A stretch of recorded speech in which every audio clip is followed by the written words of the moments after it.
నమస్కారం YNC news కి స్వాగతం. ముందుగా ముఖ్యాంశాలు.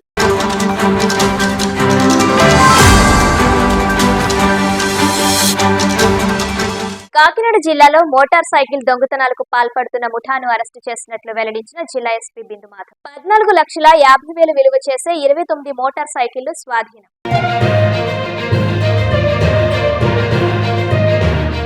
స్త్రీ శక్తి పథకం అమలులో భాగంగా కండక్టర్ డ్రైవర్లపై పెరిగిన పని భారాల సమస్యలను తక్షణమే పరిష్కరించాలని కోరుతూ ఏపీపీటీడీ యునైటెడ్ వర్కర్స్ అసోసియేషన్ ఆధ్వర్యంలో కాకినాడ ఆర్టీసీ డిపో గేటు వద్ద నిరసన చేపట్టిన ఆర్టీసీ కార్మికులు.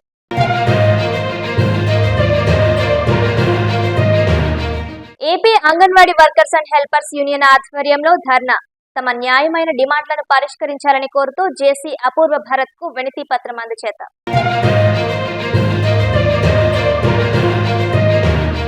తిరుపతి దేవస్థానానికి పాదయాత్రగా బయలుదేరిన గోవిందులకు నాగేంద్ర చౌదరి ఏర్పాటు చేసిన దుప్పట్లను పండ్లను పంపిణీ చేసిన జగ్గంపేట ఎమ్మెల్యే జ్యోతుల నెహ్రూ. వారితో కలిసి గోవింద నామస్మరణతో కొంత దూరం అడుగులు వేసిన జ్యోతుల నెహ్రూ.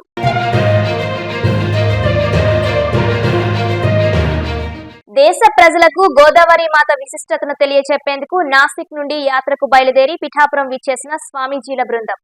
ఘన స్వాగతం పలికిన పిఠాపురం కుకుటేశ్వర స్వామి ఆలయ కమిటీ.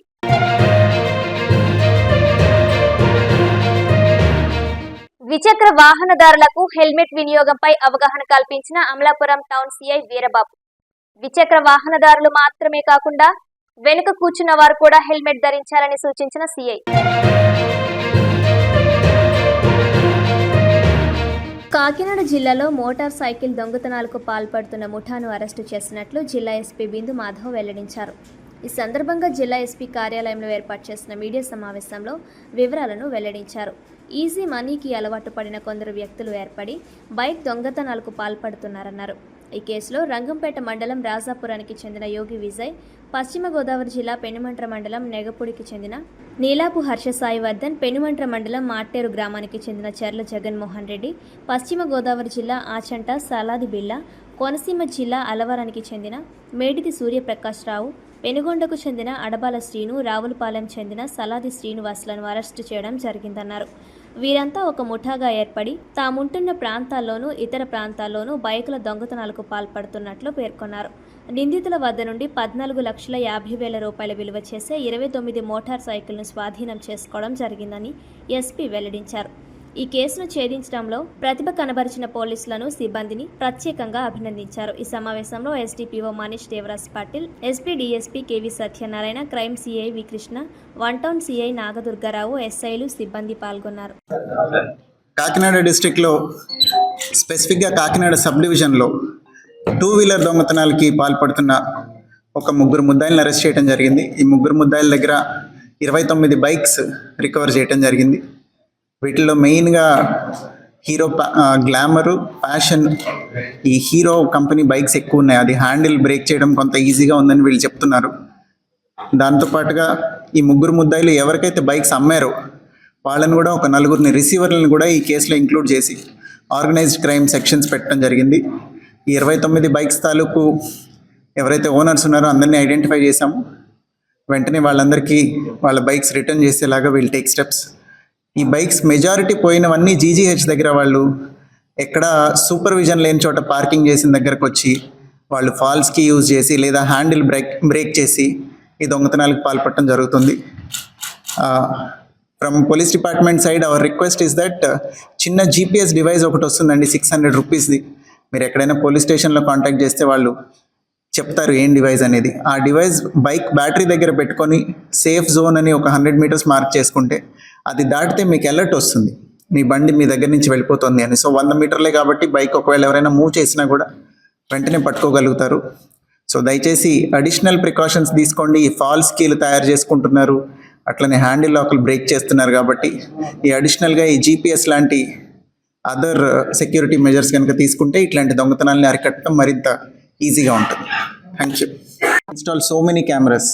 పబ్లిక్ కూడా కనుక ముందుకొచ్చి వాళ్ళ కమర్షియల్ ఎస్టాబ్లిష్మెంట్స్ దగ్గర కానీ అపార్ట్మెంట్ల దగ్గర కానీ ఇట్లా కెమెరాలు పెట్టుకుంటే అవి if 1 or 2 of them can face the road. ఇప్పుడు ఒక అపార్ట్మెంట్ దగ్గర వాళ్ళు రోడ్ సైడ్ కొంచెం కెమెరా పెట్టుకుంటే ఎవరు వస్తున్నారు వెళ్తున్నారు తెలుస్తుంది. కమర్షియల్ ఎస్టాబ్లిష్మెంట్లో కూడా వాళ్ళు లోపల పెట్టుకుంటున్నారు చాలా చోట్ల, ఏదైనా షాప్ ఉన్నప్పుడు వాళ్ళ సేఫ్టీ కోసం. సిమిలర్గా వాళ్ళ safety and general public safety కోసం బయటికి ఫేస్ చేసేది కూడా ఒకటి పెట్టుకుంటే it will be good. We have been reaching out అండి. ఒక టైంలో చాలా బాగా స్పీడ్గా రెస్పాండ్ అయ్యారు. ఇప్పుడు కొంచెం స్లో అయింది cooperation from general public and other commercial establishments. వాళ్ళు కూడా కోఆపరేట్ చేస్తే we want to install more cameras. Actually Sarpavaram లిమిట్స్లో ఒక 10 లక్షలు పెట్టి కెమెరాస్ డొనేట్ చేశారు మొన్న. అవన్నీ ఇన్స్టలేషన్ కంప్లీట్ అయిపోయిందండి. ఇంకొక 8 లక్షలకు కూడా రీసెంట్గా అనలిటిక్స్ ఉన్న కెమెరాస్, కొంచెం better cameras, automatic number plate recognition ఇట్లాంటివి ఉన్న కెమెరాస్ ఇంకొక 8 లక్షలు అప్రూవ్ అయ్యాయి. They are yet to be delivered. అవి కూడా ఇన్స్టాల్ చేయిస్తాం. స్త్రీ శక్తి పథకం అమలులో భాగంగా మహిళా ప్రయాణికులకు ఎదురవుతున్న సమస్యలు, కండక్టర్ డ్రైవర్లపై పెరిగిన పని భారాల సమస్యలను తక్షణమే పరిష్కరించాలని కోరుతూ ఏపీపీటీడీ యునైటెడ్ వర్కర్స్ అసోసియేషన్ ఆధ్వర్యంలో కాకినాడ ఆర్టీసీ డిపో గేటు వద్ద ఆర్టీసీ కార్మికులు నిరసన తెలియజేసి గేట్ మీటింగ్ నిర్వహించారు. ఈ సందర్భంగా అసోసియేషన్ జిల్లా ప్రధాన కార్యదర్శి కేఎస్పీ రావు, కాకినాడ డిపో కార్యదర్శి పిఎల్ రాజులు మాట్లాడుతూ మహిళలకు ఉచిత బస్సు ప్రయాణ పథకం అమలుకు ముందే ఆర్టీసీ అధికారులు, రాష్ట్ర ప్రభుత్వ అధికారులు ఈ పథకం అమలవుతున్న వివిధ రాష్ట్రాల పర్యటనకు వెళ్లి అధ్యయనం చేసిన నేపథ్యంలో డిమాండ్ మేరకు పెరగబోతున్న అంచనాల ప్రకారం స్త్రీ శక్తి పథకం అమలుకు ముందుగా బస్సుల సంఖ్యను పెంచాలని సూచించినట్లు, తక్షణమే బస్సుల సంఖ్యలు పెంచాలని కోరారు. అదేవిధంగా చెకింగ్ విధానాలను మార్చి ఆలస్యాలను నివారించాలని కోరారు. అన్ని బస్సులకు హైడ్రాలిక్ డోర్స్ ఏర్పాటు చేసి మహిళా ప్రయాణికులకు ప్రమాదాలకు గురికాకుండా చూడాలని, అన్ని సర్వీసులకు రన్నింగ్ సమయాలు నిర్ధారించి రీషెడ్యూల్ చేసి సమయాలకు బస్సులు తిరిగేలా చూడాలని కోరారు. తమ న్యాయమైన సమస్యలన్నింటినీ తక్షణమే పరిష్కరించి రాష్ట్ర ప్రభుత్వం అత్యంత ప్రతిష్టాత్మకంగా చేపట్టిన స్త్రీ శక్తి పథకం సక్రమంగా అమలు జరిగేలా చూడాలని వారు కోరారు. ఈ కార్యక్రమంలో జిల్లా యూనియన్ కార్యదర్శి పాషా, రాజమండ్రి డిపో కార్యదర్శి బీఆర్కే కుమారి, రామచంద్రపురం డిపో కార్యదర్శి వరలక్ష్మి, బిఏ రావు, ఎన్ఎన్ రావు, దివాకర్, గోవిందు, అసోసియేషన్ నాయకులు తదితరులు పాల్గొన్నారు. నా పేరు కేఎస్పీ రావు, యునైటెడ్ వర్కర్స్ యూనియన్ జనరల్ సెక్రటరీని. ముఖ్యంగా ఈరోజు నిర్వహిస్తున్నటువంటి గేట్ మీటింగ్ సారాంశం ఏంటంటే, ఆగస్టు 15 నుండి రాష్ట్ర ప్రభుత్వం చాలా ప్రతిష్టాత్మకంగా ప్రవేశపెట్టినటువంటి మహిళా స్త్రీశక్తి పథకం ఏదైతే ఉందో, మహిళలు సద్వినియోగం చేసుకుంటూ అత్యంత అభివృద్ధికరంగా ఆర్టీసీని ఆదరిస్తున్నటువంటి సంగతి అందరికీ తెలిసిందే. గౌరవ ముఖ్యమంత్రులు ఏదైతే తీసుకున్నారో ఆ నిర్ణయము ఈవేళ అత్యంత సక్సెస్ అవుతున్నదని చెప్పడానికి మేము ఆర్టీసీ కార్మిక సంఘాలుగా సంతోషిస్తున్నాం. అయితే ముఖ్యంగా ఆర్టీసీలో ఇది ప్రవేశపెట్టే ముందు ఇతర రాష్ట్రాల్లో ఎక్కడైతే అమలు జరుగుతుందో అక్కడ పరిశీలన చేసుకుని వచ్చి చాలా ఖచ్చితంగానే బస్సుల సంఖ్య పెంచాలని చెప్పారు. కానీ దురదృష్టం ఏంటంటే బస్సుల సంఖ్య పెంచకుండానే పథకం ప్రవేశపెట్టడం వల్ల చాలా దుర్మార్గంగా మహిళలు జారి పడిపోతున్న సందర్భాలు, చనిపోతున్న సందర్భాలు చోటు చేసుకుంటూ ఉన్నాయి. కనుక తక్షణం బస్సుల సంఖ్య పెంచాలని చెప్పి గవర్నమెంట్ని మేము ఈ సందర్భంగా డిమాండ్ చేస్తూ ఉన్నాం. అలాగే ముఖ్యంగా ఈ సిబ్బంది ఎవరైతే ఉన్నారో ఈ పథకం అమల్లో భాగంగా చాలా దుర్మార్గమైనటువంటి పనిభారాలు ఎదుర్కొంటూ ఉన్నారు. ఎందుకంటే ఆర్టీసీలో పని గంటలు తెలియంది కాదు, 8 గంటల పని 10 గంటలు, స్పెషల్ ఆఫ్ డ్యూటీల పేరుతో 18 గంటలు పనిచేస్తున్నటువంటి స్థితిలో ఈవేళ మహిళా స్త్రీశక్తి పథకం ద్వారా మరిన్ని ఎక్కువ గంటలు పనిచేస్తూ ఈ పని భారాన్ని తట్టుకోలేక బస్సులోనే ప్రాణాలు వదులుతున్నటువంటి సందర్భాలు కండక్టర్లు, స్టీరింగ్ల దగ్గర డ్రైవర్లు ఉన్నటువంటి సందర్భం ఉంది. అలాగే మినిమంగా కూడా మా అవసరాలు తీర్చుకోలేనటువంటి స్థితికి మేము నెట్టబడ్డాం. ఎందుకంటే భోజనాల సమయం లేదు, కేవలం ఒక టాయిలెట్స్ కూడా ఉపయోగించుకోలేని స్థితికి మేము నెట్టబడ్డాం. కనుక ఖచ్చితంగా రన్నింగ్ సమయాలను సరిచేయకపోతే మరింత ఇబ్బందులు ఉంటాయి. కనుక రన్నింగ్ సమయాలు సరిచేయండి, అరకొరగా ఉన్నటువంటి రన్నింగ్ సమయాలు సరిచేయమని చెప్పి సందర్భంగా డిమాండ్ చేస్తున్నాం. అలాగే ముఖ్యంగా మహిళలు 75 రోజులకు సంబంధించి 400 కోట్ల రూపాయలు గవర్నమెంట్ విడుదల చేసింది ఆర్టీసీకి. అంటే నెలకి 160 కోట్ల లెక్కలో ఇచ్చింది. నిజానికి నెలకి దగ్గర 200 కోట్లు పైబడి ఈవేళ ఈ పథకం ద్వారా మాకు ఖర్చు అవుతూ ఉన్నది. కానీ రూపాయికి రూపాయి ఇవ్వట్లేదు. కనుక మీరు మహిళలకి టికెట్ లేనటువంటి స్థితిని మీరు కల్పిస్తే మరింత అభివృద్ధికరంగా మేము మా సేవలను అందించగలుగుతాము. ఎక్కిన ప్రతి ఒక్కరిని లోనకి తీసుకుపోయి సురక్షితంగా వాళ్ళు ప్రయాణాన్ని ముగించడానికి మాకు సమయం దొరుకుతుంది కనుక ఖచ్చితంగా రన్నింగ్ సమయాల్ని ఇవ్వాలని అడుగుతున్నాం. అదేవిధంగా బస్సులకు ఖచ్చితంగా డోర్లను ఏర్పాటు చేయాలి. ఏర్పాటు చేయకపోతే మీరు ప్రతిష్టాత్మకంగా ప్రవేశపెట్టినటువంటి పథకము ఫెయిల్ అయ్యి మహిళలు దుర్మార్గంగా కాలు చేతులు కోల్పోవటం, ప్రాణాలు విడచడం ఇది మనకంత ప్రతిష్ట కాదు కనుక ఖచ్చితంగా డోర్లను ఏర్పాటు చేయండి అని కూడా మేము డిమాండ్ చేస్తున్నాం. అదే ముఖ్యంగా ఎక్కువ మంది మహిళలు ప్రయాణం చేయటం వల్ల మీరే లెక్కలు ఉన్నాయి మీ దగ్గర. ఈ పథకానికి ముందు 30% అయితే ఇవాళ 60% మంది ఉపయోగించుకుంటున్నారని చెప్తున్నారు.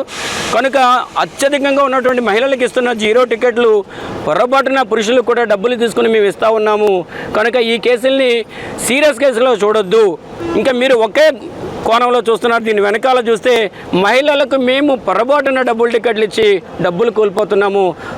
ప్రతిరోజు వందలాది రూపాయలు కండక్టర్లు, టిమ్ డ్రైవర్లు కోల్పోతున్న విషయాన్ని మీరు దృష్టిలో పెట్టుకుని ఖచ్చితంగా దీన్ని కూడా మార్చాలని చెప్పి మేము డిమాండ్ చేస్తున్నాం. Thank you. ఈ గేట్ మీటింగ్ యొక్క సారాంశం ఏంటంటే, ప్రభుత్వం ఏదైతే ప్రవేశపెట్టిందో ఆ పథకం వల్ల మేమందరం కూడా యూనియన్లుగా స్వాగతించాం. ఇది వాస్తవం. మీరు ఏదైతే ప్రవేశపెట్టారో ఆ ప్రవేశపెట్టిన దానికి సంబంధించిన శ్రీశక్తి పథకానికి సంబంధించి మీరు బస్సులు ఎక్కువగా కొనుగోలు చేసి ప్రజలకు ఏర్పాట్లు చేయాలి. ఎందుకంటే దానివల్ల ప్రయాణికులు గమ్యస్థానం చేర్చడానికి కార్మికులుగా, డ్రైవర్, కండక్టర్లుగా మాకు చాలా విధి నిర్వహణలో బస్సులు తక్కువ ఉండడం వల్ల మేము ఇబ్బందులు పడుతున్నాం. ఎందుకంటే అన్నిటికంటే ప్రాణం ఖరీదు మనం లెక్కలేని కట్టింది. ఈ శ్రీశక్తి పథకం పెట్టిన తర్వాత కండక్టర్లు, డ్రైవర్ల మీద దాడులు జరుగుతున్నాయి. కండక్టర్లు గుండెకి చనిపోతున్నారు. మరి అలాగే మహిళలు బస్సుల్లో జారిపోయి పడిపోతున్నారు. దీనివల్ల ప్రమాదకరమైన పరిస్థితుల్లో ఈ పథకం ఉంది. కాబట్టి మీరు వెంటనే బస్సులకి ఏదైతే హైడ్రాలిక్ డోర్లు ఏర్పాటు చేయాలని మా యూనియన్గా డిమాండ్ చేస్తున్నామో, దీనివల్ల ప్రాణం, ఆస్తి నష్టం జరగకుండా ప్రభుత్వానికి చెడ్డ పేరు రాకుండా ఉంటుందని కూడా మేము ఆలోచన విధానం మీకు తెలియజేస్తున్నాం. ఎందుకంటే ఈ పథకాన్ని ప్రవేశపెట్టినాడు మా అధికారులు చాలా సర్వేలు చేసి చాలా డిపోల్లోకి వెళ్ళి చాలా రాష్ట్రాలు తిరిగి చేశారు. దీన్ని అయితే ప్రతిష్టాత్మకంగా నిర్మించడంలో యాజమాన్యం కూడా లోపం ఉంది. ఎందుకంటే మేము చెప్పేది ఏంటంటే, ఆల్రెడీ ఈ శ్రీశక్తి పథకం పెట్టకముందే MTW యాక్ట్కి విరుద్ధంగా చార్ట్లు వేశారు. ఇప్పుడు ఈ శ్రీశక్తి పథకం ఎక్కిన తర్వాత జనాల ఫ్లోటింగ్ వల్ల మేము MTW యాక్ట్ మీద ఇంకా ఎక్కువ గంటలు పనిచేస్తున్నాం. కాబట్టి చట్ట ప్రకారంగా చార్ట్లు వేయాలి, కొత్త చార్ట్లు. శ్రీశక్తి పథకానికి అనుగుణంగా రీషెడ్యూల్ చేసి ఓటీ డ్యూటీలు ఎత్తివేయాలని కూడా మేము డిమాండ్ చేస్తున్నాం. ఏదైనా ఈ పథకంకి అనేక మంది మరి డోర్లో పడిపోవడం, వికలాంగులు అవుతున్నారు. అది ప్రభుత్వానికి ఈ పథకానికి చెడ్డ పేరు తెస్తుంది. కాబట్టి వెంటనే ప్రభుత్వం చొరవ తీసుకుని ఇట్లో మేము ఏదైతే యాజమాన్యానికి, ప్రభుత్వానికి మా డిమాండ్లు తెలియజేస్తున్నామో వాటినన్నింటిని కూడా చెయ్యాలా. పురుషుడికి టికెట్ ఇచ్చి మహిళలకు ఉచిత టికెట్ ఇవ్వకూడదనేది ఖచ్చితమైన నిర్ణయాన్ని పాటించాలని మా యునైటెడ్ వర్కర్స్ యూనియన్గా మేము తెలియజేస్తున్నాం. యునైటెడ్ వర్కర్స్ యూనియన్ కార్యదర్శి, Kakinada depot. AP anganwadi workers and helpers union CITU అనుబంధ సంఘం ఆధ్వర్యంలో రాష్ట్ర కమిటీ పిలుపు మేరకు కాకినాడ కలెక్టరేట్ వద్ద అంగన్వాడీ టీచర్లు, ఆయాలు ధర్నా నిర్వహించి జాయింట్ కలెక్టర్ అపూర్వ భరత్కు వినతి పత్రం అందించారు. ఈ సందర్భంగా CITU జిల్లా అధ్యక్షులు దువ్వా శేషబాబ్జీ, సంఘం జిల్లా అధ్యక్ష కార్యదర్శులు దడాల పద్మ, ఏరుబండి చంద్రావతిలు మాట్లాడుతూ 6 ఏళ్ల నుండి అంగన్వాడీలకు వేతనాలు పెరగలేదని, తక్షణ ధరలకు అనుగుణంగా కనీస వేతనం 26,000 అంగన్వాడీలకు చెల్లించాలని డిమాండ్ చేశారు. మినీ సెంటర్లను మెయిన్ సెంటర్లుగా మారుస్తూ ఆదేశాలు మాత్రమే ఇచ్చారని, మెయిన్ సెంటర్ అంగన్వాడీ వేతనాలు తక్షణమే మినీలకు చెల్లించాలన్నారు. యాప్ల పేరుతో పని భారాన్ని తగ్గించాలని, అన్ని యాప్లు కలిపి ఒకే యాప్గా మార్చాలని, అంగన్వాడీ సెంటర్లను పాఠశాలల్లో విలీనాన్ని నిలుపుదల చేయాలని డిమాండ్ చేశారు. మధ్యాహ్న భోజన అనంతరం అంగన్వాడీ బడి పిల్లలకు స్నాక్స్ ఇవ్వడం మానేశారని, తక్షణమే వాటిని పునరుద్ధరించి పిల్లలకు మెరుగైన పౌష్టికాహారాన్ని అందించేందుకు అంగన్వాడీ బడ్జెట్ను పెంచాలని కోరారు. ఈ కార్యక్రమంలో ఆశా వర్కర్స్ యూనియన్ జిల్లా ప్రధాన కార్యదర్శి చంద్రమల్ల పద్మ, CITU జిల్లా ప్రధాన కార్యదర్శి Chekkala Raj Kumar, CITU working committee సభ్యులు Medisetti Venkataramana, Malakaramana, AP anganwadi workers and helpers union జిల్లా కమిటీ సభ్యులు విజయ, రాజేశ్వరి, ఎస్తేరు రాణి తదితరులు పాల్గొన్నారు.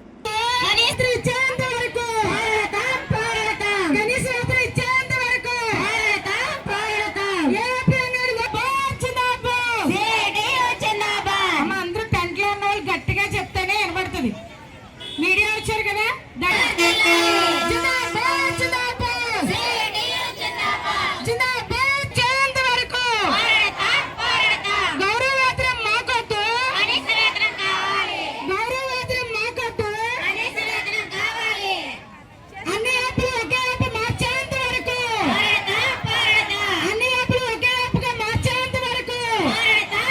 ఈరోజు డిసెంబర్ 12 రాష్ట్ర వ్యాప్త పిలుపులో భాగంగా కాకినాడ కలెక్టర్ కార్యాలయం వద్ద ఈరోజు అంగన్వాడీలు అందరూ కూడా పెద్ద ఎత్తున ఆందోళన బాట పడడం జరిగింది.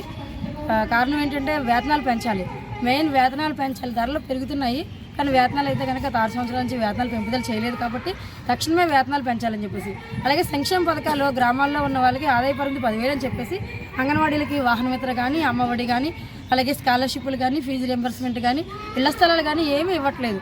కనీసం మన చేతిలో ఉన్న వరకు చాలా మందికి ఇస్తూ ఉంటారు. పేద ప్రజలకు సేవలు చేస్తున్నటువంటి అంగన్వాడికి మాత్రం ఈ సంక్షేమ పథకాలు అమలు చేయడంలో గవర్నమెంట్ ఉద్యోగి అని పదం తీసుకొచ్చి ఈ సంక్షేమ పథకాలను కోత విధిస్తూ ఉన్నారు. అలాగే ఈరోజు గర్ల్స్ చైల్డ్ ప్రొటెక్షన్ స్కీమ్ ఉంది, అది కూడా అమలు చేయాలని చెప్పేసి, చిన్నపిల్లలకి మధ్యాహ్నం పూట స్నాక్స్ని ఇవ్వాలని చెప్పేసి, కనీస వేతనం 26,000 రూపాయలు ప్రభుత్వ ఉద్యోగాలు గుర్తించాలనే డిమాండ్లతో ఈరోజు ఈ ధర్నా కార్యక్రమాన్ని నిర్వహించడం జరుగుతుంది. అందులో భాగంగా ఈరోజు కలెక్టర్ జేసీ సార్కి రిప్రజెంటేషన్ ఇచ్చి రావడం జరుగుతూ ఉంది. ఇప్పుడు లోకల్ సమస్యల మీద పీడీ మేడం గారికి కూడా రిప్రజెంటేషన్ ఇవ్వడం జరుగుతూ ఉంది. చంద్రావతి, కాకినాడ జిల్లా ప్రధాన కార్యదర్శి. కాకినాడ జిల్లా, నా పేరు నాగమణి, నేను ఆఫీస్ బేరరు. మేము 2023 డిసెంబర్ నెల 12వ తారీఖున మేము సమ్మె మొదలుపెట్టాము. అలాగే 42 రోజులు సమ్మె చేసాము. అందులో కొన్ని విజయాలు అయితే సాధించుకున్నాము. కానీ ఇప్పుడున్నటువంటి ప్రభుత్వం ఏదైతే ఉందో అది మా ప్రతి టెంట్ దగ్గరికి కూడా వచ్చి మీకు వేతనాల పెంపుదల అయితే మేము చేస్తాము అని చెప్పి మాకు హామీ ఇచ్చారు. మరి ఆ రోజు నుంచి ఈ రోజు వరకు కూడా ఇప్పటికీ మాకు హామీ నెరవేర్చలేదు. గ్రాడ్యుటీ అన్నారు, అది సక్సెస్ఫుల్గా జరగలేదు. అలాగే మట్టి ఖర్చు 15,000 ఇస్తామని అమలు చేస్తున్నామని చెప్పారు, కానీ అది కూడా అమలు చేయలేనటువంటి పరిస్థితి. ఈ రోజు మళ్ళీ ఈ డిసెంబర్ 12వ తారీఖు మేము ఇలా ధర్నా చేస్తున్నాము అంటే ఈ ప్రభుత్వం కూడా ఇప్పుడు వచ్చి మాకు ఏ పథకం కూడా అమలు చేయలేదు. కనీస వేతనం కూడా 1,000 రూపాయలు కూడా పెంచలేనటువంటి పరిస్థితిలో మేము ఈరోజు ధర్నా చేయవలసినటువంటి పరిస్థితి ఏర్పడింది. తక్షణమే మాకు ప్రభుత్వం మాకు ఇచ్చినటువంటి హామీ ఏదైతే ఉందో అది అమలు చేయాలి. అమలు చేసి ఖచ్చితంగా మాకు జీతం పెంచాలని చెప్పేసి మేము విధంగా కోరుకుంటున్నాము. ఈ అన్ని డిమాండ్స్ మీద కూడా ఈరోజు జేసీ గారికి మేము రిప్రజెంటేషన్ ఇవ్వడం జరిగింది.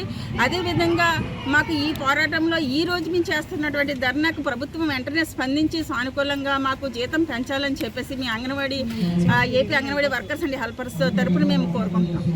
రాష్ట్రంలో అంగన్వాడీల జీతాలను పీఆర్సీకి లింకు చేయాలని, గుజరాత్ హైకోర్టు ఇచ్చిన తీర్పును అమలు చేయాలని, మినీ సెంటర్లు మెయిన్ సెంటర్లుగా మార్చాలని పలు డిమాండ్లతో అంగన్వాడీ వర్కర్లు, హెల్పర్లు, మినీ వర్కర్లు 3 సంఘాల ఆధ్వర్యంలో ఏలూరు కలెక్టర్ కార్యాలయం వద్ద ధర్నా నిర్వహించారు. ఈ సందర్భంగా ఏలూరు కలెక్టరేట్ వద్ద జరిగిన ధర్నాను ఉద్దేశించి ఏపీ ప్రగతిశీల అంగన్వాడీ వర్కర్స్ యూనియన్ రాష్ట్ర ఉపాధ్యక్షురాలు బి శిరోమణి, రాష్ట్ర కమిటీ సభ్యురాలు కొమరం మారమ్మ, జిల్లా కన్వీనర్ కె విజయలక్ష్మి తదితరులు మాట్లాడుతూ, రాష్ట్రంలో అంగన్వాడీల జీతాలు అధ్వాన్నంగా ఉండడానికి ప్రధాన కారణం పీఆర్సీతో లింక్ చేయకపోవడమేనని అన్నారు.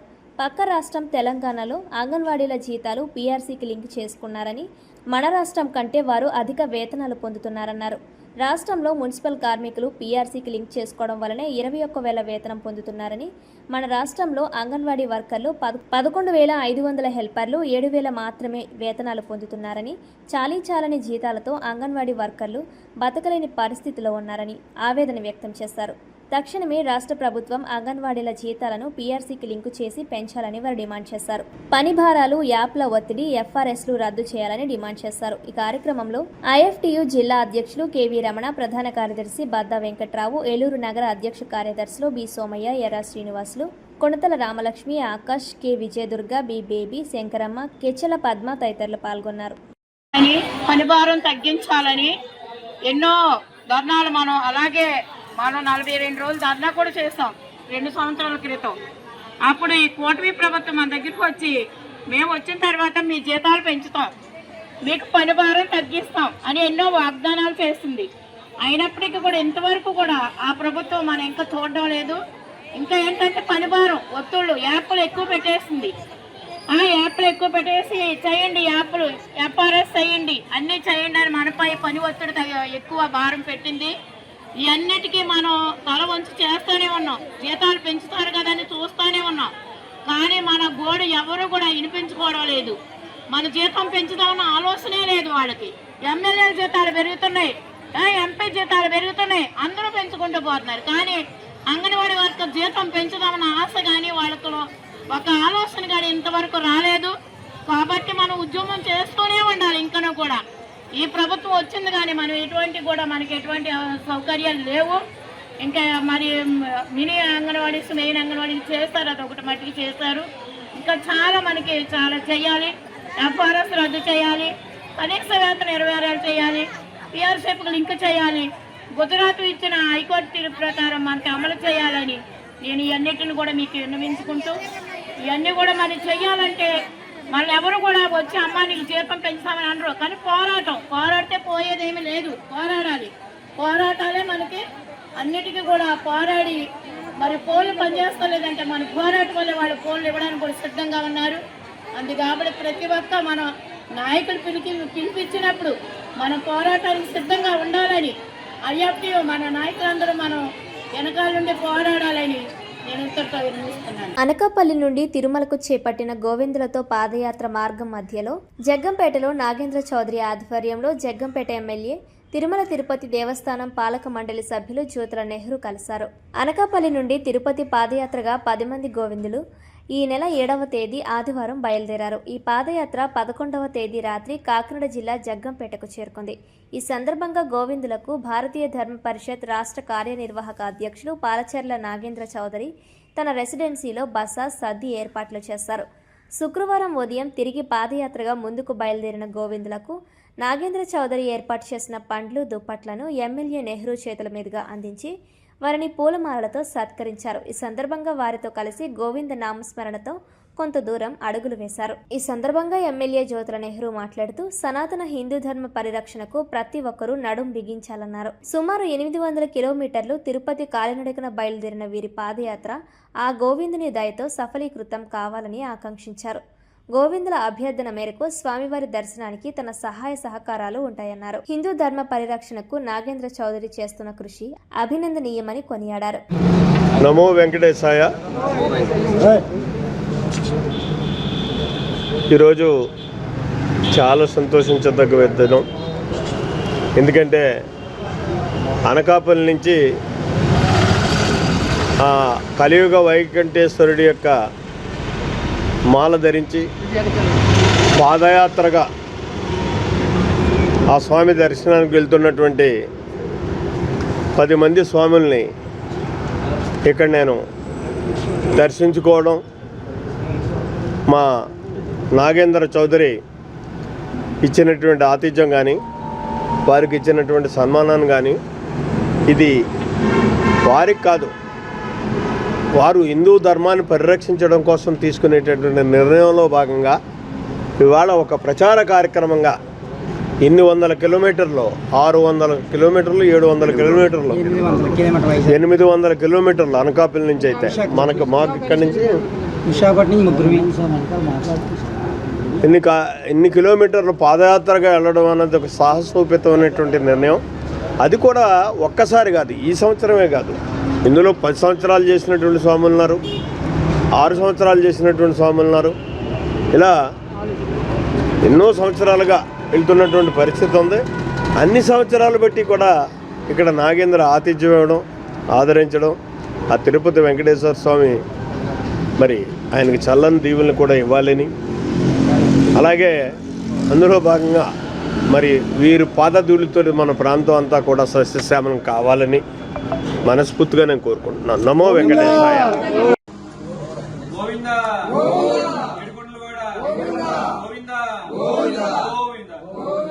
ఈరోజు మన జగ్గంపేట గ్రామం గోవిందులు పాదయాత్ర చేస్తూ అనకాపల్లి జిల్లా నుండి 7వ తారీఖున బయలుదేరి ఈరోజు సాయంత్రానికి మన జగ్గంపేట రావడం జరిగింది. వారికి ఈ గోవిందులందరికీ కూడా ఈ రోజు మన మోహన్ సాయి కృష్ణ రెసిడెన్సీలో నైట్ పడుకోవడానికి వసతి వాళ్ళకి ఈ రోజు మన ఆతిథ్యం ఇవ్వడం జరిగింది.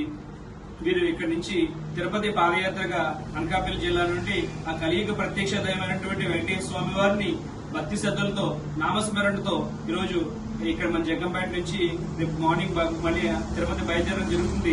వారి యాత్ర అనకాపల్లి జిల్లా నుండి తిరుపతి వరకు యాత్ర కొనసాగుతుంది.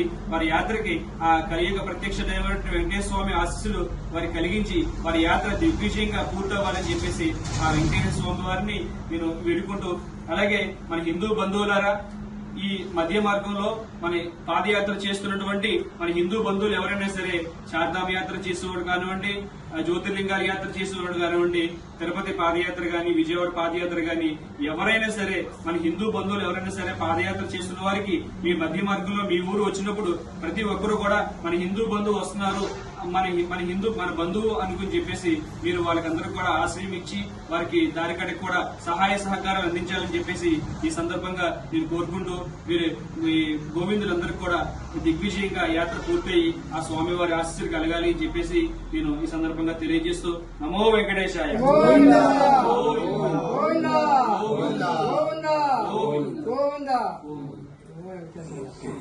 పిఠాపురం స్వయంభు దత్తాత్రేయ స్వామివారిని, రాజరాజేశ్వరి సమేత కుకుటేశ్వర స్వామివారిని, పదవ శక్తిపీఠ అధిష్టాన దేవతైన పురుహుతిక అమ్మవార్లను నాసిక్ నుండి వచ్చిన స్వామీజీల బృందం దర్శించుకుని ప్రత్యేక పూజలు నిర్వహించారు. ఆలయ సంప్రదాయం ప్రకారం వేద మంత్రోచ్చారణల మధ్య ఆలయ అసిస్టెంట్ కమిషనర్ శ్రీనివాస్ జగన్మోహన్ ఘన స్వాగతం పలికారు. పవిత్ర గోదావరి మాత పవిత్రత, విశిష్టతను దేశ ప్రజలకు తెలియచెప్పేందుకే నాసిక్ నుండి పలు ప్రాంతాల్లో యాత్రగా బయలుదేరి 500 మందికి పైగా స్వామీజీల బృందం పిఠాపురం విచ్చేశారు. ఈ సందర్భంగా వారు మాట్లాడుతూ సనాతన ధర్మం, దేశంలో ఉన్న హిందువుల ఐక్యత కోసం పవిత్ర గోదావరిని ప్రతి ఒక్కరూ పరిశుభ్రంగా ఉంచాలని కోరడమే ఈ యాత్ర ప్రధానోద్దేశ్యమన్నారు. దేశం నలుమూలల నుండి యాత్రగా తిరుగుతూ మహారాష్ట్ర నుండి తెలంగాణ, ఆంధ్రప్రదేశ్లో పలు దేవాలయాలను దర్శిస్తూ యానం చేరుకొని సముద్ర మార్గంలో తిరిగి నాసిక్కు చేరుకోనున్నట్లు స్వామీజీలు తెలిపారు. మీరు 300 మంది వచ్చారు. क्षेत्र कुकुटेश्वर मंदिर गयासुर नाम के कामदेव वो बड़ा विष्णु भक्त है. विष्णु भगवान की तपस्या किया है गयासुर ने. विष्णु भगवान प्रसन्न होकर गयासुर ने कहा, प्रभु इस पृथ्वी पर जितने पुण्य देव उन सबसे मेरा शरीर पवित्र हो. विष्णु भगवान वरदान दिया, इसलिए गयासुर का शरीर पवित्र देह है. गयासुर का नाम स्मरण करके गयासुर का शरीर स्पर्श करके मुक्ति मिल जाती है.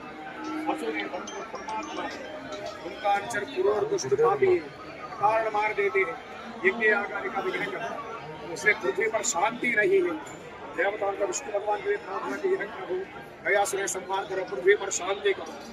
एक दिन ब्रह्मा विष्णु महादेव ब्राह्मण वेश धारण गयासुर का पास गए. गयासुर ने तीनों ब्राह्मण नमस्कार किया है. जो मेरे आए ब्राह्मण, आपकी इच्छा क्या है? धर्मात्मा गयासुर हम तीनों यज्ञ के लिए डरा दिया.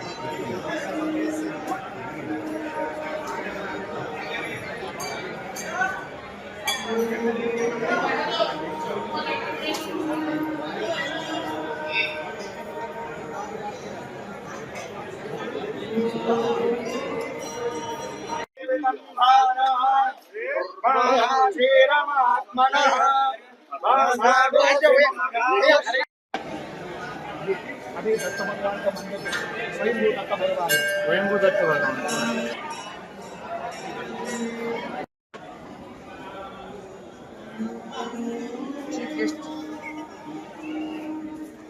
भाव को दूर करके एकजुट होकर के संगठित होना चाहिए.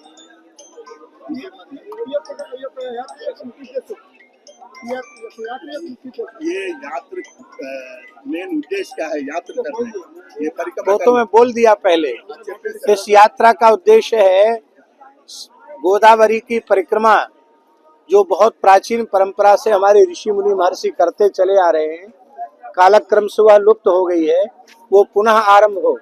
इससे धर्म का जागरण होगा, सनातन संस्कृति का जागरण हो रहा, जो बहुत तेजी से धर्मांतरण हो रहा है उस पर रोक लगेगी और हिंदू संगठित होगा और विश्व का सनातन संस्कृति का सब प्रकार से अभ्युदय होगा.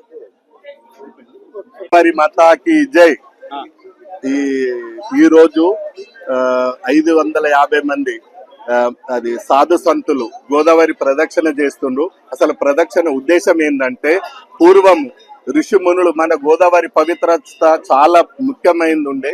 ఇన్ని రోజులు గోదావరి విలువ ఎవరికి తెలియలేదు. ఎందుకు అనంటే ఈ మధ్యలో మన దగ్గర హిందూ ధర్మము నశించిపోవడం వల్ల దీన్ని మళ్ళీ గోదావరి పవిత్రం తెలపడానికి మన భారతదేశంలో ఉన్న సాధు సంతులంతా వచ్చి మన గోదావరి పవిత్రత అంటే ఏంది, అసలు గోదావరి అంటే ఏంది, మనకు ఉత్తర భారత్ లో నర్మదా ప్రదక్షిణ ఎంత ముఖ్యమో మన గోదావరి కూడా అంత ముఖ్యమే అని మన భారతదేశంలో ఉన్న సాధు సంతులు అందరు వచ్చి ఈ గోదావరి ప్రదక్షిణ చేస్తుంది.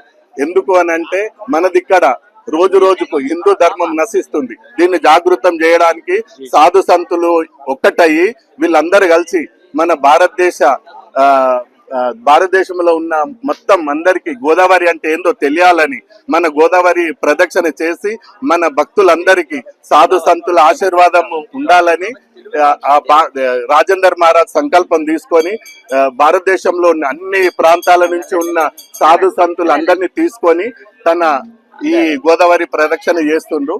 మనము ఈ సాధు సంతుల ఆశీర్వాదం తీసుకొని మన 2 రాష్ట్రాల తెలంగాణ ఆంధ్ర రాష్ట్రాల ప్రజలు వాళ్ళ పాదధూళ్ళతోటి పవిత్రం అవుతారనే ఉద్దేశంతో మీ అందరికీ ఆ గోదావరి మయ్య ఆశీర్వాదం ఉండాలని కోరుకుంటున్నాం.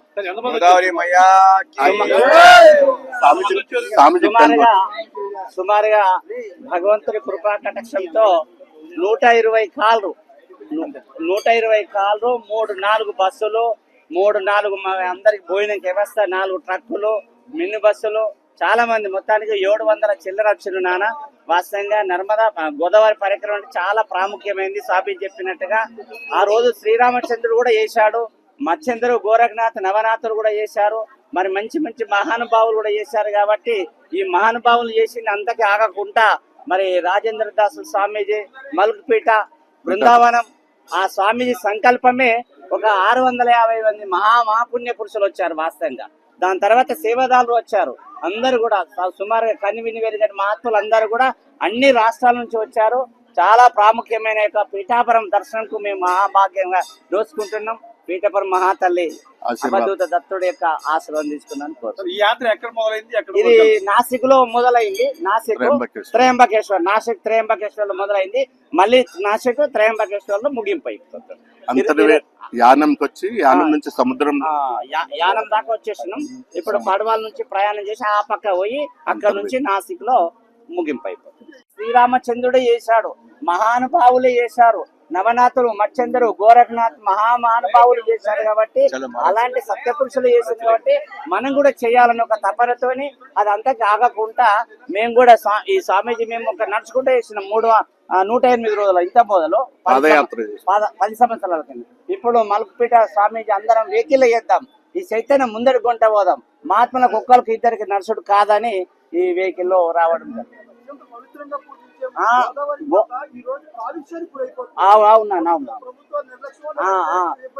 సరే, ఇప్పుడు ఇంకొక విషయం ఏంటంటే ఇంత మంచి మహా పవిత్రమైన తల్లి కాబట్టి మనము చాలా శుభ్రత ఉంచాలని మీ అందరికి మనవి చేస్తున్నాం. ఎందుకంటే గోదావరి తల్లి అంటేనే మన యొక్క జీవనాధారం గడిపే తల్లి. వాస్తవంగా అలాంటి తల్లి దాంట్లో మురికి మూలిగం ఏం వేయకుండా మంచి సత్యంగా ఉంచాలని మా భావన. అందరం కూడా స్నానం చేయాలి, దాని యొక్క దర్శన భాగ్యం చేసుకున్నాలని భావన.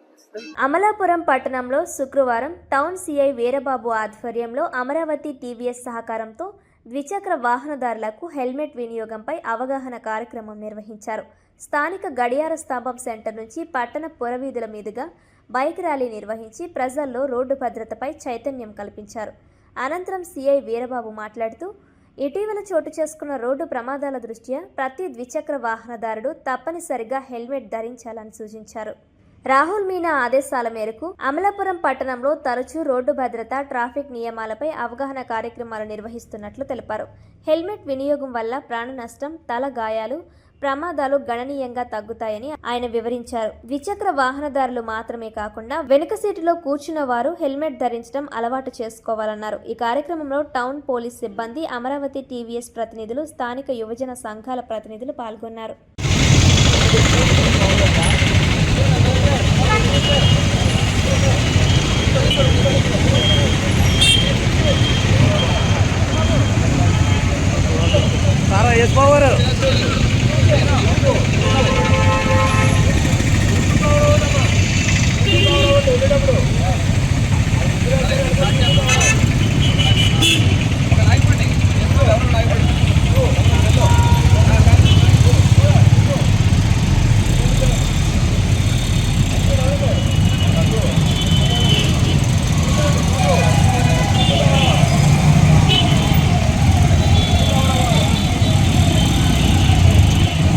అందరికీ నమస్కారం అండి.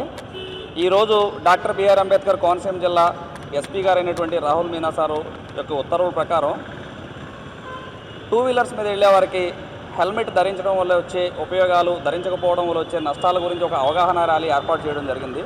దీని యొక్క ముఖ్య ఉద్దేశం ఏంటంటే ఈ మధ్యకాలంలో జరిగే రోడ్డు ప్రమాదాలు అన్నీ కనుక చూస్తుంటే కనుక 78% వరకు రోడ్డు ప్రమాదాలు కేవలం ఓవర్ స్పీడు, అందులోనూ కూడా 2 వీలర్స్ మీద వెళ్ళే వాళ్ళు హెల్మెట్ ధరించకపోవడం వల్ల వాళ్ళకి ప్రాణాలు పోవడం కానీ, లేదా తలకి మేజర్ ఇంజరీ జరిగి ఆయన సరిగా కోలుకోలేని పరిస్థితికి వెళ్ళడం, కాళ్ళు చేతులు ఫ్రాక్చర్స్ అవ్వడం లాంటి యాక్సిడెంట్లు జరుగుతున్నాయి. సో మేజర్గా యాక్సిడెంట్లు అన్నీ కూడా 2 వీలర్ బేస్డ్ జరుగుతున్నాయి కాబట్టి హెల్మెట్ ధరించాలి ఖచ్చితంగా ప్రతి ఒక్కరూ కూడా అని ప్రజలకు తెలియజేయాలనే ఉద్దేశంతో మేము ఈ కార్యక్రమం ఏర్పాటు చేయడం జరిగింది. ఈ కార్యక్రమం ఏర్పాటు చేస్తున్నామని చెప్పగానే అమరావతి టీవీఎస్ జనరల్ మేనేజర్ అయినటువంటి రానా చౌదరి గారు మాకు సహాయం అందించారు. వాళ్ళ సిబ్బంది కూడా వచ్చారు. ఇప్పుడు అమలాపురం పట్టణంలో క్లాక్ టవర్ నుంచి బ్లాక్ బ్రిడ్జ్, రెడ్ బ్రిడ్జ్ మరియు హై స్కూల్ సెంటర్ మీదుగా క్లాక్ టవర్ వరకు మేము ఈ ర్యాలీ చేస్తున్నాము. ఈ ర్యాలీ యొక్క ముఖ్య ఉద్దేశం ఏంటంటే మన పట్టణ ప్రజలకి ఎంత చిన్న పనికి వెళ్తున్నా, దూరం వెళ్తున్నా, దగ్గర వెళ్తున్నా హెల్మెట్ ఖచ్చితంగా వాడాలి అని వాళ్ళకి అర్థమయ్యేటట్టుగా చెప్పడం కోసం, ఒక అవగాహన కల్పించడం కోసం ఈ ర్యాలీ ఏర్పాటు చేయడం జరిగింది. మీడియా మిత్రులకు కూడా మా విన్నపం ఏంటంటే ఈ యొక్క ర్యాలీ యొక్క ఉద్దేశాన్ని ప్రజలందరికీ చేరువయ్యేలా చేసి ప్రతి ఒక్కరూ కూడా హెల్మెట్ ధరించే విధంగా ఒక అవగాహన వచ్చేటట్టు చేసి సాధ్యమైనంత వరకు ఎవరైతే ఈ 2 వీలర్స్ మీద వెళ్ళే వాళ్ళు ఉన్నారో వాళ్ళు ప్రమాదాలకు లోను కాకుండా వాళ్ళ కుటుంబాలతో జాగ్రత్తగా ఉండాలని చెప్పేసి పోలీస్ డిపార్ట్మెంట్ తరఫున మేము విజ్ఞప్తి చేస్తున్నాం. ధన్యవాదాలు. అక్టోబర్ 9వ తేదీన బంగ్లాదేశ్లో చిక్కుకుపోయిన 9 మంది మత్స్యకారులను తక్షణమే విడిపించుకునేలా చర్యలు చేపట్టాలని కూటమి ప్రభుత్వాన్ని వాసుపల్లి గణేష్ కుమార్ డిమాండ్ చేశారు. ఆసీలమెట్ట కార్యాలయంలో రాష్ట్ర అధికార ప్రతినిధి కొండా రాజీవ్ గాంధీ ఇతర వైసీపీ శ్రేణులతో కలిసి శుక్రవారం వాసుపల్లి గణేష్ కుమార్ మీడియా సమావేశం ఏర్పాటు చేశారు. ఈ సందర్భంగా ఆయన మాట్లాడుతూ కూటమి ప్రభుత్వ నిరంకుశ పాలనపై ఆగ్రహం వ్యక్తం చేశారు. కూటమి ప్రభుత్వం మత్స్యకారుల ఓట్లతో గెలిచి వారి బాగోగులు పట్టించుకోవడం లేదని మండిపడ్డారు. భోగాపురం, నెల్లిమర్లకు చెందిన 9 మంది మత్స్యకారులు మిత్రదేశమైన బంగ్లాదేశ్లో చిక్కుకుపోతే 2 నెలలైనా వెనక్కి తీసుకువచ్చే ప్రయత్నం చేయకపోగా ఉపాధి కోల్పోయిన ఆయా మత్స్యకార కుటుంబాలకి కనీస సాయం అందించకపోవడం సిగ్గుచేటు అన్నారు. ఆయా 9 మంది మత్స్యకార కుటుంబాలకు ఒక్కొక్క కుటుంబానికి 5,000 రూపాయల చొప్పున 45,000 తోటి మత్స్యకారుడిగా సహాయం అందిస్తున్నట్లు ఈ సందర్భంగా వాసుపల్లి ప్రకటించారు. జనసేన ఎమ్మెల్యే ఉన్న ప్రాంతంలో మత్స్యకారులకు అన్యాయం జరిగితే పవన్ కళ్యాణ్ ఏం చేస్తున్నారని ప్రశ్నించారు. విశాఖ ఫిషింగ్ హార్బర్లో జరిగిన అగ్ని ప్రమాదంలో నష్టపోయిన బోట్లకు మంటలు ఆరకముందే ఒక్కొక్క బోటుకు 40 లక్షల నష్టపరిహారం జగన్ ఇచ్చారన్నారు. హుదూద్ సమయంలో చంద్రబాబు నష్టపోయిన బోట్లకు కేవలం 5 లక్షలు ప్రకటించి ఇవ్వలేదన్నారు.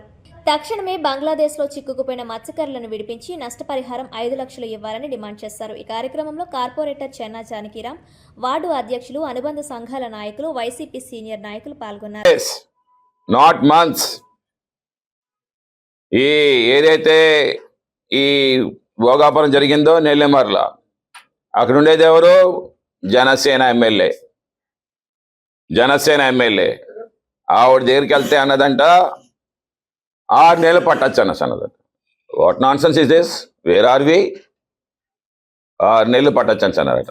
మరి ఏమిటి పవన్ కళ్యాణ్ ఏం చేస్తా ఉన్నాడు? 15 బోట్లు ఇప్పుడేమో ఫిషింగ్ హార్బర్లో మునిగిపోతే ఇంతవరకు రూపాయి ఇవ్వలేదు 2 సంవత్సరాల్లోనే.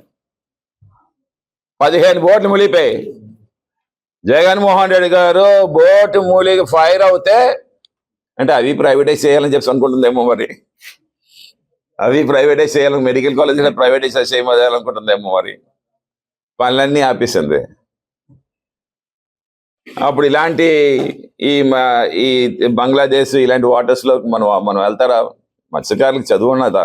చెప్పండి, చదువు లేదు కదా. మరి అలాంటి చదువు లేని వాళ్ళకి కావాల్సింది ఏంటంటే మంచి ఇన్ఫ్రాస్ట్రక్చర్ ఇవ్వాలి. సో అలాగే ఆటోమేటిక్ ఇన్ఫర్మేషన్ సిస్టమ్ కూడా ఈరోజు ఇంప్లిమెంట్ చేసి ఏవైతే ఈ గూగుల్ కోఆర్డినేట్స్ ఉన్నాయో ఈ ట్రాన్స్పాండర్స్లో మ్యాప్ చేసి ఆ సిస్టమ్స్ అన్నీ కూడా ప్రతి మత్స్యకారుడు కూడా వేటకి వెళ్తున్న మత్స్యకారుడు ఏదైతే 135,000 మంది ఉన్నారో ఆ ట్రాన్స్పాండర్స్ వాళ్ళకి ఇస్తే ఆ వాటర్ దగ్గరికి ఇలా చేరుతున్న వెంటనే ఇమీడియట్గా అలారం మోగితే ఆటోమేటిక్ స్టాప్ అవుతారు. ఎందుకు ఈ రకంగా మమ్మల్ని ఇబ్బందికి గురి చేస్తా ఉన్నారు? దొరికేమే అనుకోండి, ఈరోజు వరకు కూడా రూపాయి ఇవ్వలేదు. పవన్ కళ్యాణ్ నిజంగా చెప్తా ఉన్నాడు. ఏం మాట్లాడతాడంటే నిజంగానా ప్రభుత్వంలో ఉండేప్పుడు ఒకలాగా, ప్రభుత్వంలో లేనప్పుడు ఒకలాగా. I don't understand what is strategies. Okay, మత్స్యకారులు అంటే మరి ఈ రోజు వరకు ఏం తింటారు? పాపం గర్భిణీ స్త్రీ కూడా ఉందన్నమాట. గర్భిణీ స్త్రీ మీకు తెలుసో తెలీదు, గర్భిణీ స్త్రీ కూడా ఉందన్నమాట. పాపం ఆవిడ ఎంత ఆందోళన చెందుతా ఉందో, భర్త అక్కడ, భార్య ఎక్కడ. జగన్మోహన్ రెడ్డి గారు 20 మందిని ఇండియన్ పాకిస్తాన్ వాటర్స్ని వెళ్ళిన వాళ్ళని రప్పించడానికి, even though we're not the double engine system, but we made a diplomatics way by our Mithun Reddy and YV Subba Reddy గారు. వీళ్ళందరూ కూడా చాలా చక్కగా డీల్ చేసి ఆ వాటర్స్ని విడిపించి అక్కడి నుంచి ఫ్లైట్ వేసి ఇమీడియట్గా they brought to the Vijayawada. And from Vijayawada Jaganmohan Reddy గారు కలిసి ఇమీడియట్గా ఒక 5-6 లక్షలు ఒక్కొక్కరికి చెక్ని ఇచ్చి పంపించాం. సో నేను ఈ రోజు డిపెండ్ చేస్తాను. The days are different, the GDP is different. We have made a system to be followed. 5 లక్షలుగా ఉండేది 10 లక్షలు చేస్తాం. ఎవరైనా సరే చనిపోయిన వాళ్ళకి 6 రూపాయలు 3 పైసలు 9 రూపాయలు చేస్తాం. అలాగే 4,000 రూపాయలు ఉండేదేమో భరోసా ఏమో 10,000 చేస్తాం. 5 లక్షల రూపాయలు ఏమో గురించి చాలా సుదీర్ఘంగా వివరించడం జరిగింది. అయితే మీ అందరికీ నేను చెప్పదలుచుకుంది ఒకటే, జగన్మోహన్ రెడ్డి గారు అనే వ్యక్తి మత్స్యకార పక్షపాతి. మత్స్యకారుల కోసం వారి కష్టాన్ని తెలుసుకుని అలనాడు పాదయాత్రలో ఆయన ప్రజా సంకల్ప యాత్ర చేస్తున్నప్పుడు ఆ పాదయాత్రలో మత్స్యకారుల కష్టాలు నేను విన్నాను అని చెప్పాడు, నేను ఉంటాను అని చెప్పాడు. అధికారం వచ్చిన తర్వాత అదేవిధంగా మత్స్యకారులకు అండగా నిలబడ్డారు. కానీ ఇప్పుడున్నటువంటి చంద్రబాబు నాయుడు గారు గతంలో అధికారంలో ఉన్నప్పుడు ఇదే విశాఖ వేదికగా మత్స్యకారులను పట్టుకుని టోల్ తీస్తాను, తోకలు కట్ చేస్తానని మాట్లాడాడు. నేను అడుగుతున్నా, చంద్రబాబు నాయుడు గారు మీరు అహంకారంతో పరిపాలిస్తున్నారు, కానీ జగన్మోహన్ రెడ్డి గారు మమకారంతో పరిపాలించాడు. జగన్మోహన్ రెడ్డి గారి నాయకత్వంలోనే అసలు మత్స్యకారుల గురించి, వాళ్ళ సంక్షేమం గురించి, వాళ్ళ భవిష్యత్తు గురించి ఆలోచించిన నాయకుడు ఎవరైనా ఉన్నారంటే అది one and only Jaganmohan Reddy గారు మాత్రమే. ఆ జగన్మోహన్ రెడ్డి గారు అధికారంలో ఉండబట్టే ఇప్పుడు బంగ్లాదేశ్లో చిక్కుకుపోయి 2 నెలలు అవుతుంటే కనీసం ఈ ప్రభుత్వం స్పందించట్లేదు. బంగ్లాదేశ్ మన శత్రుదేశం కాదు, కానీ పాకిస్తాన్ మన శత్రుదేశం అయినప్పటికీ ఆ రోజు జగన్మోహన్ రెడ్డి గారి యొక్క కష్టం ప్రతిఫలంతోనే మత్స్యకార సోదరులందరినీ వెనక్కి తీసుకొస్తే తర్వాత దాని మీద సినిమా రిలీజ్ అయితే క్రెడిట్ చోరీ, కష్టం జగన్మోహన్ రెడ్డి గారిది, క్రెడిట్ మాత్రం కూటమి ప్రభుత్వాన్ని అన్నట్టు ఆ సినిమా తాలూకా ఇది కూడా వాళ్ళకి కొట్టేసే ప్రయత్నం చేశారు. తూర్పుగోదావరి జిల్లా గోకవరంలో శ్రీనివాస థియేటర్ వద్ద అన్న ఎన్టీఆర్ ఫ్యామిలీ సందడి చేస్తుంది. బోయపాటి శ్రీను దర్శకత్వంలో మరో సంచలనాత్మక చిత్రం అఖండ 2 డిసెంబర్ 2వ తేదీన రిలీజ్ అవుతుందని ఎన్టీఆర్ అభిమానులు సంతోషించారు. కానీ కొన్ని అనివార్య కారణాల వల్ల ఆగిపోవడంతో అభిమానులు నిరాశకు గురయ్యారు. తాజాగా ఈ చిత్రం శ్రీనివాస థియేటర్లో గురువారం విడుదల కావడంతో థియేటర్ వద్ద బాలయ్య అభిమానులు భారీ సంఖ్యలో పోస్టర్ ముందు కొబ్బరికాయలు కొట్టి సందడి చేశారు. అభిమానులు ముక్త కంఠంతో జై బాలయ్య అంటూ నినాదాలు చేశారు. ఈ సందర్భంగా బాలయ్య అభిమానులు మాట్లాడుతూ అఖండ 2 భారీ విజయం సాధించాలని, సూపర్ హిట్ అవ్వాలని కోరుతూ ఈశ్వరునికి పూజలు చేసినట్లు తెలిపారు.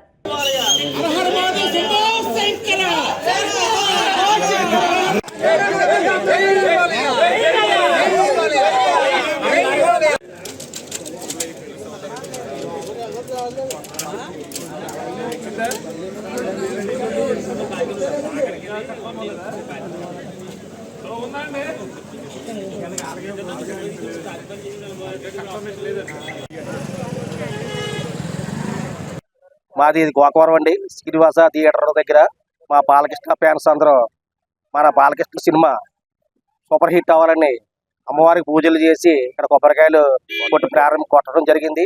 అలాగే అఖండ సూపర్ హిట్ అయింది. అలాగే అఖండ తాండవ సూపర్ హిట్ బంపర్ హిట్ అవ్వాలని మేము ఆ శివ స్వామికి ఆయన ఎంత ఇదిగా అనుగ్రహంతో సినిమా బంపర్ హిట్ అవ్వాలని, అలాగే ఆయన జీవిత చరిత్రలో ఎవరు చేయని సాహసం ఆయన చేశాడు. ఎవరంటే 50 సంవత్సరాల సినీ ఇండస్ట్రీలో ఉండి 65 సంవత్సరాలు ఆయన సినిమా జీవితాన్ని నడుపుతున్నాడంటే ఆయన సామాన్య విషయమైన వ్యక్తి కాదు. మహాశక్తి శివుడు అనుగ్రహంతో ఆయన బ్రహ్మాండమైన సినిమాలు అన్ని సినిమాలు అన్ని పాత్రలు పోషించే వ్యక్తి ఇప్పుడు ఈ కాలంలో ఉన్నాడు అంటే ఆ ఎన్టీఆర్ తర్వాత బాలకృష్ణ గారు అని ఆయన తండ్రికి మించిన తనయుడని నిరూపించుకున్నాడని నేను బాలకృష్ణ ఫ్యాన్స్ అందరూ మేము ఆయన అభిమానులు. ఆయన బాలకృష్ణ గురించి మేమంతా ఇక్కడ కొబ్బరికాయలు గట్ట కొట్టి ఆయన సినిమా దిగ్విజయంగా ఆడాలని మేము మనసారా కోరుకుంటాం. జై బాలయ్య. 65 సంవత్సరాల్లో కూడా ఈ రోజు కూడా 10 కుర్రోడికి కూడా సౌండ్ చేయకు, కంట్రోల్లో పెట్టుకో, ఏ సౌండ్ కి నరుకుతానో ఏ సౌండ్ కి ఆపుతానో నాకు తెలియదు అని చెప్పగల ఈ రోజుల్లో బాలకృష్ణ ఒక్కడే, ఎవరో లేరు. ఒక మూడు దశాబ్దాలుగా మూడు సార్లు ఎమ్మెల్యేగా గెలిచిన, బసవతారక హాస్పిటల్ నడిపిన, ఈనాటికి ప్రతి సినిమాలో భైరవదీపం తీసిన, పెద్ద లెజెండ్ తీసిన, ఒక అఖండ 2 తీసిన, అఖండ తాండవం తీసిన, ఇండియా గర్వించేలాగా అఖండ తాండవం అంతా మొత్తం వరలుగా శంభు శంకర అనిపించే హీరో ఎవడన్నాడంటే బాలకృష్ణ.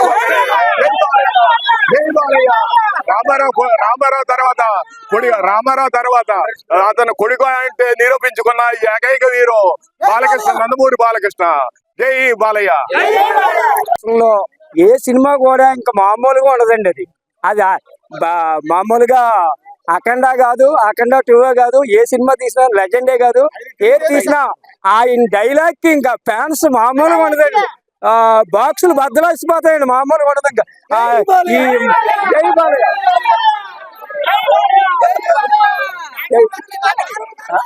రంపై ఎరంపాను బాలకృష్ణ పంట అసోసియేషన్, గోకవరం బాలకృష్ణ పంట అసోసియేషన్. ఇప్పుడు బాలకృష్ణ సినిమా హిట్ అవ్వాలని ఈశ్వరుడికి కొబ్బరికాయలు కొడుతూ పూజలు చేస్తున్నారు. ఇప్పుడు ఒక అఖండ తీయాలన్న బాలకృష్ణ, శివ తీయాలన్న బాలకృష్ణ, ఒక లెజెండ్ తీయాలన్న బాలకృష్ణ తీయాలా, ఒక డాకు మహారాజ్ తీయాలన్న బాలకృష్ణ తీయాలా, వీరశివరెడ్డి తీయాలా బాలకృష్ణ తీయాలా, నరసింహరెడ్డి తీసిన బాలకృష్ణ తీయాలా, సమర్థరెడ్డి తీసిన బాలకృష్ణ తీయాలా. ఏ హీరోకి కూడా సాటి రారు. కృష్ణ గారు రేంజ్ని మార్చిన దర్శకుడు బోయపాటి శ్రీని గారండి. ఆయనది సింహ తర్వాత సింహాన్ని మించి లెజెండ్ తీశారు, లెజెండ్ మించి అఖండ తీశారు. ఇప్పుడు అఖండ 2 వచ్చిందండి. ఇది శివతాండవం ఆడుతుందని మనస్ఫూర్తిగా కోరుకుంటున్నాం. బాలకృష్ణ యూత్ ప్రకారంగానే, ఫ్యాన్స్ ప్రకారంగా చాలా గట్టిగా ఆడాలని కోరుకుంటున్నాం అండి. ఇంచుమించు 500-600 కోట్లు కొట్టాలని మనస్ఫూర్తిగా కోరుకుంటున్నాం అండి.